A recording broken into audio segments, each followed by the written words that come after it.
I'm Shepard. I'm in the Hollywood Theater, and I'm here to tell you about independent filmmaking.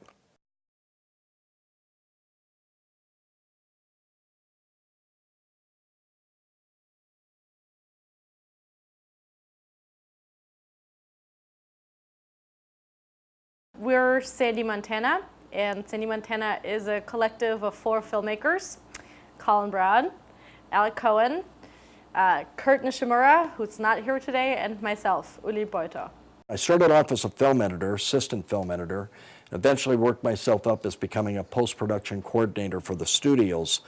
And I had worked on several movies, including Raiders of the Lost Ark, Poltergeist, War Games, and many others. I am the artistic director for Film Action Oregon and the Hollywood Theater. Film Action is a 3-pronged organization. We have educational activities, which is Project Youth Doc. We have our supporting program, which we have currently 22 different films and 3 film festivals that are being produced under our nonprofit. And we're mainly known for our activities with the Hollywood Theater. A program called Project Youth Doc with the Hollywood Theater. For the past 2 years, I've made 2 films. One was a film covering violence in the media and how it's currently affecting our teens, called The Desensitization of a Generation. And just last year, I made a film with Max Conlon and Aiden Oriana with the same program called Community of Wheels, which was a documentary about the bicycling community in Portland and how it's so vast and diverse.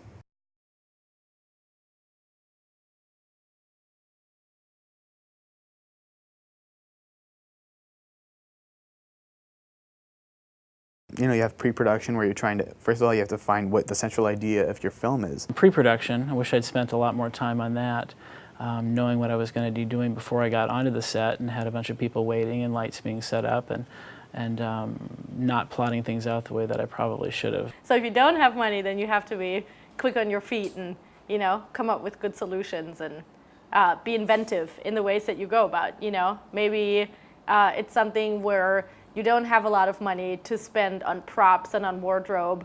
So then everybody who's involved in the project goes out one afternoon and looks at tons of clothes and looks at Goodwill things. It takes a lot of time, a lot of money, a lot of effort, a lot of sweating and willpower to get it done. You got to remember that when you go out there and you shoot a movie, and you're shooting a scene outside and you're shooting it over a course of 2 or 3 days, you've got to make that scene look like it all took place within those 2 or 3 minutes. Then you get all the shots, you film as much as you can. You start with your simple scenes first. You go to your simple action, nothing action, but you go to your simple dialogue scenes where you have maybe a couple shots with certain actors or whatever, because you never know if that actor is going to fall out after the first week. Finding a team that you know how to work with and you know how to communicate with those people. So once your whole group and your whole crew and your cast are all organized and they already know what is expected of them down the road, that's when you're going to be doing your more difficult scenes, which requires second unit work.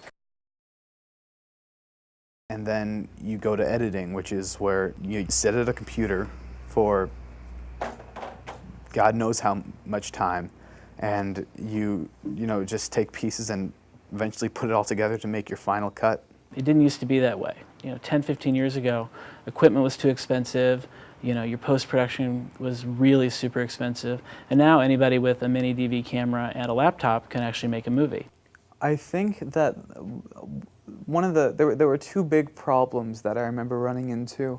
One of which was several years ago when we experienced a time code break, which is where on every tape, because we used digital videotapes, and each tape has a certain time on it, and it goes from 0 to 60 minutes.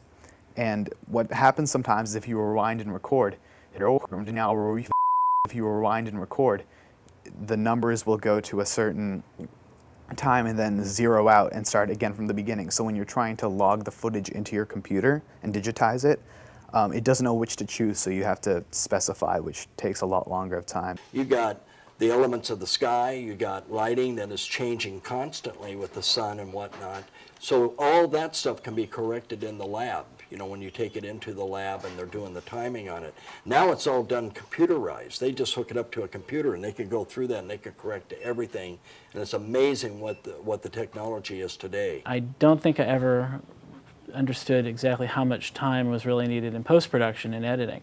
When I was in film school, we started off shooting on 16 millimeter. We didn't actually touch video until our third year. So all of our editing was actually done with a little editing block and tape and running it through a Moviola. We didn't have the luxuries of Final Cut Pro where you can basically just cut and click and paste and move things around. When you used to make an edit on film, you would have to literally untape the film, add the frames that you wanted to add, move the frames around, retape them. So it was much more hands-on, but it was much more labor-intensive. It took 10 times longer to actually do an edit than it does now with all the video tools that you have. Disclaimer! Everybody can make a movie. But, Just because everybody can make a movie doesn't mean everybody should make a movie. so, have an idea. Know how to use your tools. Have fun.